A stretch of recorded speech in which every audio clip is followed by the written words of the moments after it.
কৃষ্ণ কৃষ্ণ শুধু শ্রী কৃষ্ণ। একজন ভদ্রলোক ফোন করছে তার স্ত্রীকে, শুনছো আমার 4 জন বন্ধু এসছে, হ্যালো হ্যালো হ্যালো, আজকে বাড়িতে গিয়ে সেবা করবে, ব্যবস্থা করো। তখন বলছে, আপনি যে ফোন নাম্বারে ফোন করছেন তা এখন সীমার বাইরে আছে, পরিসীমার বাইরে, মানে আউট অফ রেঞ্জ, একবারে সীমার বাইরে। নিজের শ্বশুর মশাইয়ের যদি কেউ আসে না, তখন বলে, বাবারে আমার কি কোমর ব্যথা গো, আমি আর পাচ্ছি না, শুয়ে পড়বো, কম্বল ঢাকা নিয়ে শুয়ে পড়লো। আর নিজের শ্বশুর মশাইয়ের ঘরের লোক যখন চলে গেল, তখন দেখবেন ভাই যখন চলে এসছে দিদি, তখন স্বামী দেখলো কম্বল নাই, কম্বল আছে স্ত্রী নাই, দৌড়ে গিয়ে বিড়ালের মতো ঝাঁপিয়ে দরজা খুলে বলল, খাস নাই, মুখটা শুকনো শুকনো লাগছে, গরম 5 তরকারি, গরম ভাত, মাথায় দিচ্ছে হাত, খা খা আরো খা আরো খা। এরকম নারী যদি হন, সংসারে জীবনে আপনার উন্নতি হবে না। কেন? আপনি ভালো সন্তান জন্ম দিতে পারবেন না। কেন? আপনার মধ্যে বিচারবোধ নাই। যে নারীর বিচারবোধ নাই, নারীর জন্ম মানে কি, মেয়ে জন্ম মানে কি, দুটো কুলকে রক্ষা করে। পুরুষ একটা কুল রক্ষা করে, নারী কিন্তু দুটো কুল রক্ষা করে। সব কুলকে সম্মান দেবেন, তবে কিন্তু আপনি নারী। আর যদি সম্মান না দিতে পারেন, তবে কিন্তু আনারী। কথাটা শাশুড়িদের ভালো লাগলো, বৌমাদের কতটা ভালো লাগলো বলতে পারলাম না। তবে যিনি বৌমা হবেন, পরে তৈরি থাকুন, আপনারও কিন্তু চুল পাচ্ছে, আপনার ছেলে বড় হচ্ছে, আপনি ওই জায়গাতে যাবেন, তখন দেখবেন যেমন ধাক্কা দিয়েছেন তার চাইতে বেশি ধাক্কা পাওয়ার জন্য তৈরি হচ্ছে। একবারে পাক্কা কথা, কোনো ভুল নাই, ও হিসাব বিধান। আমি তিলকের কথা বললাম, আপনাদের কিন্তু অনেককে তিলক দেখতে পাচ্ছি, অনেককে পাচ্ছি না। যারা নেয় নাই তাদের কোনো দুঃখ নাই। আমি বলে দিই, এই যে তিলক দেখছেন, এই তিলকটা জায়গা কি? এই তিলকের ডান দিকের দাগটা কি? জোরে বলুন। এটা হচ্ছে ব্রহ্মা। পাশের দাগটা কি? মহেশ্বর। মাঝখানে ফোঁটাটা কি? ফাঁকা জায়গাটা কি? বিষ্ণু। এই যে ফোঁটাটা নিয়েছেন তুলসী পাতার মতো, এটা কি? সত্যি তুলসী পাতা। এটা যে গোবিন্দের চরণ হয়, এটা তুলসী পাতা। এতটা কম নেবেন না। তুলসী পাতার নাকে কত কথা নিতে হয় জেনে নিন। নাকে কতটা নিতে হয়? একটা নাকে 4 ভাগের 3 ভাগ অংশ তুলসী পাতার মতো নিতে হয়। বাবা যেমন নিয়েছেন 3 ভাগ অংশ, একবারে এখানে লাগিয়ে দেবেন না, 3 ভাগ অংশ থাকবে, তবে কিন্তু আপনার তিলক নেওয়া সার্থক হবে। মায়েরা, তিলক নেবেন কেন? তিলক নেওয়ার সার্থকতা কি? তিলক মানে আপনি ভক্ত। আর তিলক মানে কি? একজন সতী নারীর যেমন হাতের শাখা, স্মৃতির সিঁদুর দেখলে বোঝা যায় তিনি বিবাহিত, আপনার তিলক মালা দেখলে বোঝা যায় আপনি একজন পরম ভক্ত। তিলকমালা পরবেন কেন? একটা কারণ আছে। তিলকমালা পরবেন কেন মায়েরা? পুলিশের যেমন পোশাক থাকে, বিএসএফ জওয়ানের যেমন পোশাক থাকে, এইটা আপনার ইউনিফর্ম। আপনি ভক্ত বটে। তাকাবেন আপনারা যে যেখানে বসে আছেন, এটা ইউনিফর্ম। তবে বলে রাখি, তিলক নেবেন কেন, মালা নেবেন কেন? একটি কারণ, রাস্তা দিয়ে যাচ্ছেন, কারো পেয়ারা গাছে থেকে পেয়ারা ঝুলছে, পাকা পাকা টস টস করছে, আপনি তাকাচ্ছেন, তুললে ভালো হয়, তুলতে গিয়ে থমকে দাঁড়াচ্ছেন কেন? মালা রয়েছে, তিলক রয়েছে। বলবেন কি, পাছে লোকে কিছু বলে, মালা পড়েছিস, তিলক নিয়েছিস, এই এই এই তুই চুরি করছিস, পাছে যেন খারাপ কাজ না করতে পারেন, তার জন্যে তিলকের দরকার আছে। কিন্তু আপনাদের দক্ষিণ চোস্কানাতে কতটা হয় জানি না, আমাদের ওখানে একটা 25 বছরের মেয়ে তিলক করে, মালা করে, ওর বাবা মায়ের কাছ থেকে শিখে এসছে, বিয়ের পর নিচ্ছে। পাশের বাড়ির 5টা মেয়ে বলা বলি করছে, বাবারে দিদি, হারাধনের বইয়ের কি ঢং দিদি, তিলক মালা নিয়েছে, ভগবান বোধে আগে পেয়ে যাবে। জেনে রাখবেন, হাতি চলে বাজার, কুত্তা ভুকে হাজার। হাতি ঘেউ ঘেউ, হাতি রাস্তা দিয়ে চলে যাবে, কুকুর ঘেউ ঘেউ করবে, হাতি তার দিকে তাকাবে না। আপনি কৃষ্ণ ভক্ত, আপনি তো হাতির মতো, ওরা তো কৃষ্ণ ভক্ত নয়, কুকুরের মতো। ঘেউ ঘেউ করুক কেন, আপনি আপনার পথ দিয়ে চলে যাবেন, আপনি কাউকে কেয়ার করবেন না, রাধে রাধে বলে চলে যান। হাত তুলে থাকুন যারা যারা, এখন হাত তুলে থাকুন, তারা তারা হাত নামাবেন যারা যারা মাংস খান। হাত নামান, কারা কারা মাংস খান, হাত নামান, হাত নামান, হাত নামান, মাংস খান, হাত নামান। হায় রে গোবিন্দ, কি হলো গো? হাত নামান, হাত নামান, হাত নামান।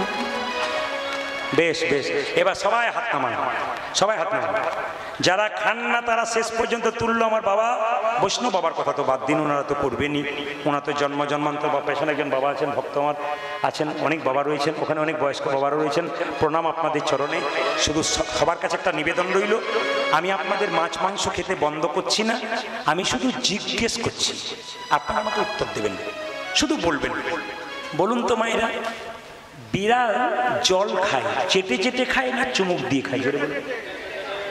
দাঁড়ান, এক নম্বর। কুকুর জল খায় চেটে চেটে না চুমুক দিয়ে?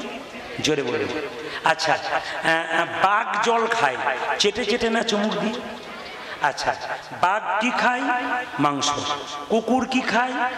বিড়াল কি খায়? জোরে বলবেন। মাংস। মাছ। আচ্ছা, বিড়াল মাছ খায়, কিন্তু কুকুর এরা কি খায়? মাংস খায়।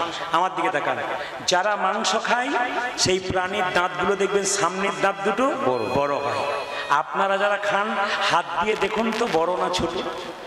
তাকান, সবাই বলুন না, আমাকে বিচার করে বলবেন, আমাকে বিচার করে বলবেন। তাহলে গরু ছাগলের যেমন দাঁত, ওরা জল কেমন করে খায়? চুমুক দিয়ে না চেটে চেটে? গরু চেটে চেটে খায়, ছাগল যাক দু চারজন যখন চেটে চেটে খায়, হ্যাঁ হ্যাঁ, তাও হ্যাঁ, সবাই হয়। আমি পরীক্ষা করে দেখছি। গরু কি করে খায় মায়েরা? চুমুক দিয়ে। ছাগল কি দিয়ে খায়? চুমুক দিয়ে। মানুষ কিভাবে জল খায়? সব মিলগুলো কার সঙ্গে আছে? বাঘের সঙ্গে, কুকুরের সঙ্গে না, গরু ছাগলের সঙ্গে। জোরে বলুন। গরু ছাগল কি খায়?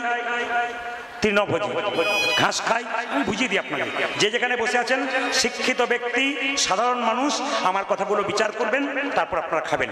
আমাকে কথাগুলো শুনে নিন। কি বললাম? ওরা তৃণ খায়, খায় না? আমাদের খাবার কি? তৃণ। কিন্তু আমরা কি খাই? মাংস। প্রশ্ন আপনার সামনে, কি প্রশ্ন দেখুন, তাকাবেন, কি প্রশ্ন দেখুন। একটা গরুর সামনে, ছাগলের সামনে আপনি মাংস দিয়ে দিন, ও দেখবেন শুঁকে দুর্গন্ধ ভেবে পালিয়ে যাবে। প্রমাণ দেখে নেবেন। ও জানে এটা আমার খাবার নয়, আমি খাবো না। মানুষের সামনে মাংস দিন, ও দোকানে মশলা কিনতে বেরোবে, ভালো করে বেশ মশলা দিয়ে তাজা মতো করবি, তার সঙ্গে যদি এক বোতল পেয়ে যাই তাহলে তো আরো ভালো। যদিও আপনাদের এখানে মাতাল টাতাল কেউ নাই, একটাও মাতাল নেই। বাবারে, মায়েদের হাসি দেখে বুঝলাম যে পার্টি এখানেও আছে। আস্তে আস্তে কোনো জায়গাতে বাদ নাই। আচ্ছা, কিছু মনে করবেন না, মায়েরা অপরাধ নেবেন না। কীর্তনের মধ্যে শিক্ষা আছে তো, লীলাটাকে আমি ছোট করে দেবো, আগেই বলেছি, শুধু শিক্ষার দিকে যাই। আমি কয়েকদিন আসলে একটা আসরে গেছি, স্বামী স্ত্রীতে আমার কাছে বাসায় গেছে। দাদা, কি ইনি কে? আমার পতি দেবতা। বলে কি হয়েছে? খাই। আমি কি করবো? একটু বলবেন যেন না খায়। এখন আসলে দুজন স্বামী স্ত্রীতে বসেছে। আমি বললাম যারা মদ খায় তাদের 3টে লাভ হয়। তখন স্বামী বলছে, শোনে না, কি বলছে শোনে না। মানে একটা মানুষকে 5-10 হাজার লোককে হাসাতে হয়। এটা কিন্তু শিখতে হবে, নইলে অসুবিধা আছে। কেন বলুন তো? আমার মুখের দিকে তাকিয়ে আপনারা আছেন, অভিনয় শিখতে হবে। খুব ছোট বাচ্চা থেকে আমার অভিনয় করা অভ্যাস। আমার দিকে তাকাবেন তো, স্বামী বলছে শিখে নাও, কি বলছে? তো স্ত্রী বলছে গোটাটা শোনো তারপর বলবে। আমি বললাম মদ যারা খায় 3টে লাভ হয়। কি? বাড়িতে চোর ঢোকে না, কুকুরে কামড়ায় না, আর যারা ওই চিরকাল যুবক থাকে, বুড়ো হয় না। যারা এখানে খায় তারা বলবে পুলিশ অফিসারকে, পরের বারে প্রদীপ পাল কেন আমার 2000 টাকা লাগবে। বলে কেন? উনি মদের নাম করেছেন। কিছুক্ষণ পরে বলবেন উনি, ইনার নামটা কেটে দাও, পৈতাতে জীবনে যেন না আসে। বলে কেন? এই কথাটাকে শুনুন। তারপর মদ যখন খায়, বলে মদ যে খায় সে মদ খায় না, মদটাকে, জোরে বলুন, সুরার ভাণ্ড কোনোদিন পবিত্র হয় না। আমি অনেক আসরে দেখেছি, অনেক বাড়িতে দেখেছি, নাম করব না, কীর্তন করাচ্ছে, নিরামিষ খেয়েছে। এবার সারাদিন কীর্তন হয়ে গেল, রাসলীলা হয়ে গেল, সকালবেলায় দেখছি উনি টলতে টলতে আসছেন, বাড়ির মালিক। বললাম দাদা, কালকে উপবাস ছিলেন, আজ কি করলেন? আজ একটু না খেলে সজীব হব না, মানে প্রাণটা তাজা হবে না। মানে হরিনাম করলো, করালো, শেষে গোটাটাই এক বালতি জলে একটু গোমূত্র ফেলে গোটাটাকে নষ্ট করে দিল। তাকাবেন, এরকম কাজ আপনারা কেউ করবেন না। হরিনাম যতদিন হবে বাড়ি বাড়ি নিরামিষ করুন, বাচ্চাদের শিক্ষা দিন, অন্তত এই কয়েকটা দিন পবিত্র থাকতে হয়। মদ যারা খায় তাদের বাড়িতে চোর ঢোকে না। কেন চোর ঢোকে না? না, মদ খেতে খেতে লাংস, কিডনি, লিভার শেষ হয়ে যায়, তখন সন্ধ্যাবেলায় কাশতে শুরু হয়, সকালবেলায় কাশি শেষ হয়। চোর ভাবে বেটা জেগে আছে, ঢোকার আর কোনো দরকার নাই। আর ঢুকে না। আর কুকুরে কেন কামড়ায় না? দুটো কারণে কামড়ায় না, কি বলুন তো? দেখবেন লাঠি নিয়ে চলে দুর্বল হয়ে যায় যে মদ খায়, আর লাঠি থেকে কুকুর নিতাই গৌর হরিবোল হয়ে যায়। আর দেখবেন যারা পার মাতাল হয় তারা দেখবেন নর্দমার পাশে শুয়ে থাকে, কুকুরটাও নর্দমার পাশে শুয়ে থাকে। কুকুরটা ভাবে আমার প্রতিবেশী বটে, কামড়ানোর দরকার। আর বুড়ো হবে না কেন? বুড়ো হওয়ার চান্স পাবে না, তার আগে বলো হরি বলো হরি। এবার বলুন, যে মদ খায় সে আর চাঁদা দেবে? বলুন আপনারা, হাত দেবে? আপনারা দেওয়া করাবেন না, কি বলছেন? তাকাবেন মায়েরা, আমি যে জায়গায় ছিলাম। আচ্ছা বলুন তো, তাকাবেন, আপনার আঙ্গুলটা কেটে গেলে লাগে না লাগে না? জোরে বলুন, জোরে বলুন। আমি আপনাকে বললাম আপনার আঙ্গুলটা কেটে এখানে দিন, এরা ঝোল করে খাবে, আপনি দেবেন? তাহলে একটা প্রাণীকে যখন আপনি মারবেন, আমাকে যে রাস্তায় কেউ পাই, তোমাকে কাটবো, যা টাকা লাগবে লাগবে দিয়ে দেবো, আমার প্রাণটা বাঁচান, আমি আপনার দাস। আমাদের প্রাণ বাঁচানোর জন্য কত কাকুতি মিনতি করি।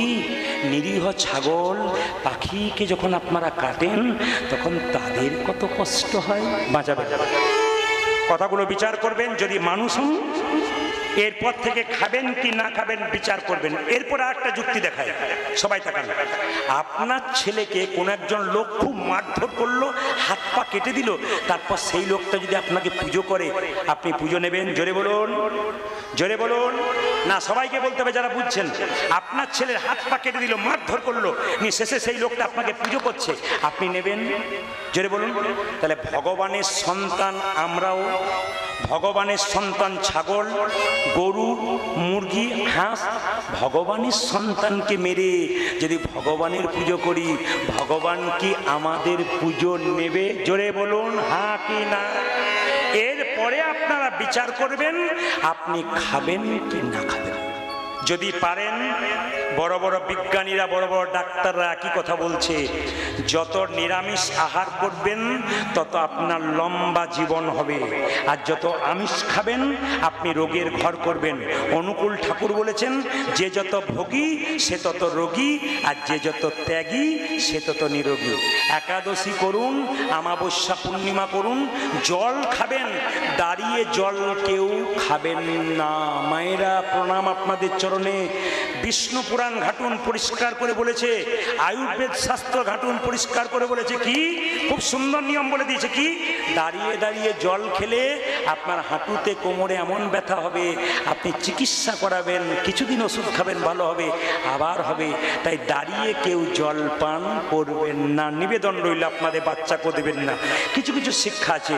সবাই হাত তুলুন, এরপর থেকে আপনারা কি করবেন আপনাদের বিচার। হাত তুলুন। মুকুন্দ সরকার বাড়ি ফিরছে। কৃষ্ণ কেশব, হাত তুলুন। কৃষ্ণ মাধব সুধা মাখা এই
সোধা মাখা এই নাম হরি নাম, মধু মাখা এই নাম নাম নাম ধরি কৃষ্ণ কেশব কৃষ্ণ সোধা মাখা এই নাম হরি নাম, মধু মাখা এই নাম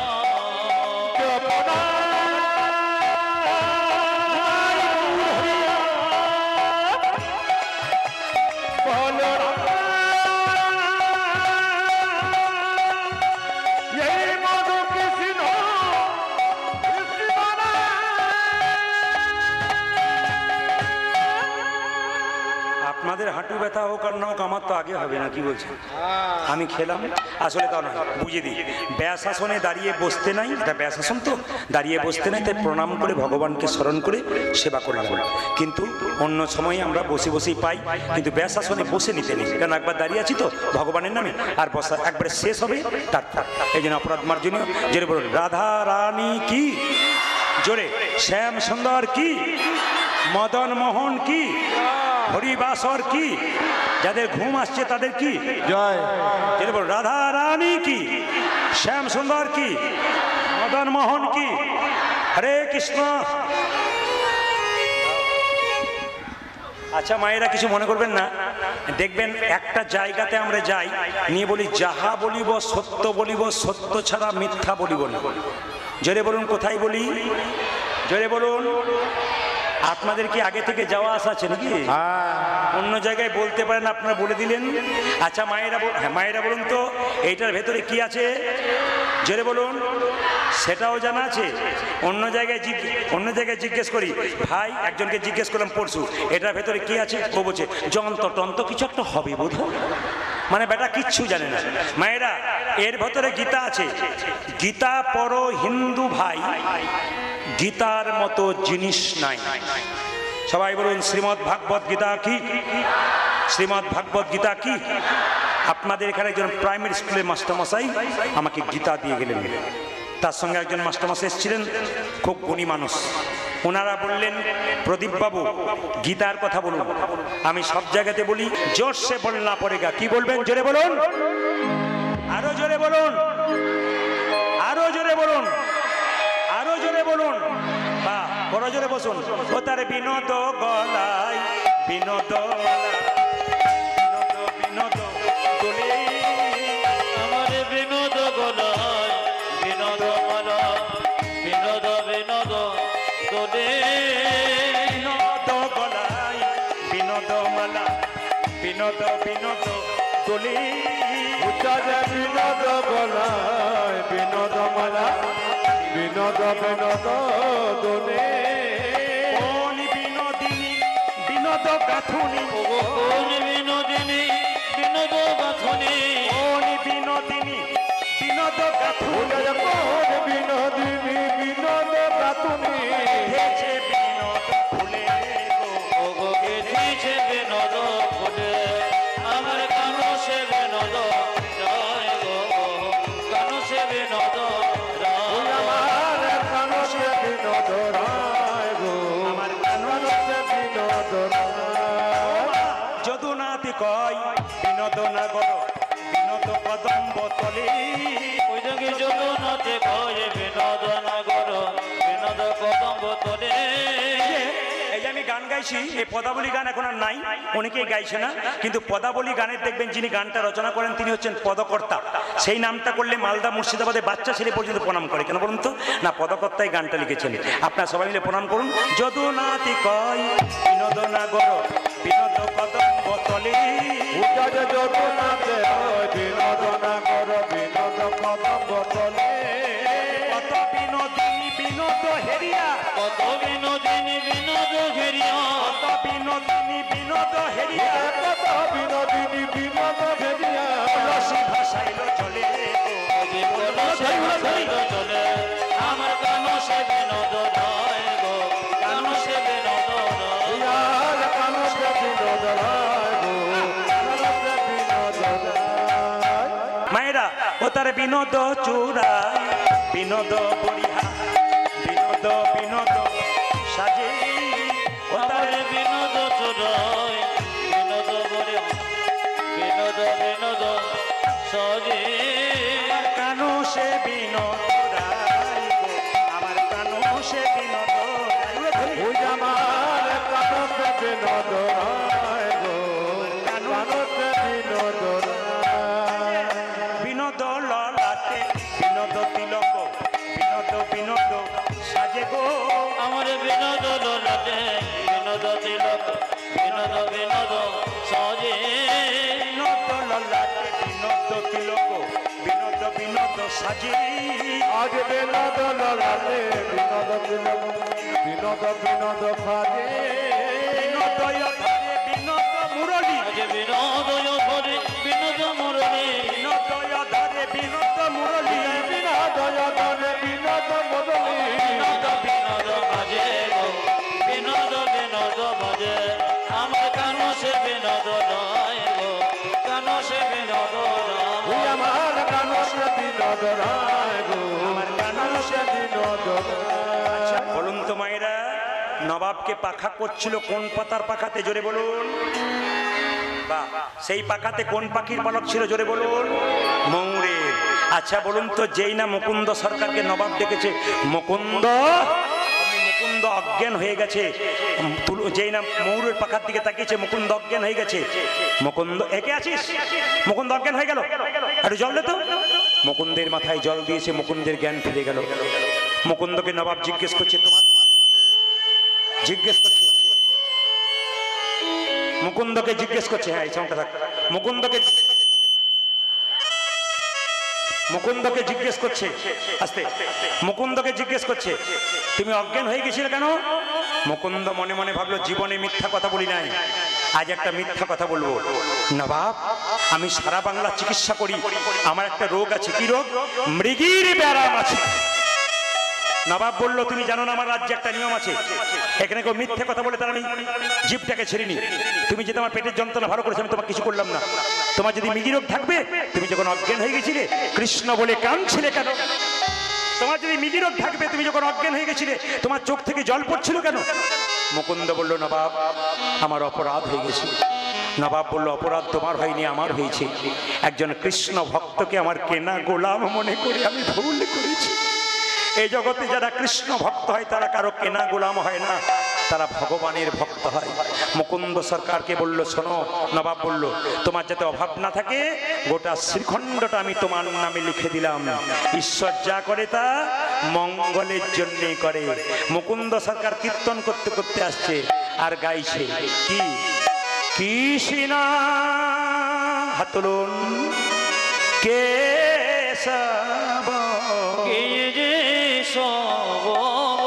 হাত তুলবেন সবাই, দাদা ভাইরা যারা আছেন, যে যেখানে আছেন, হিন্দু জাতির মানুষ, গর্ব করে নিজেকে হিন্দু বলবেন, সনাতন ধর্মের মানুষ বলবেন, সব ধর্মকে সমান দেবেন সম্মান, নিজের ধর্মকে কেউ ছোট করবেন না। বারবার বলবো, সবাই হাত তুলুন। কৃষ্ণা কেশব কেশব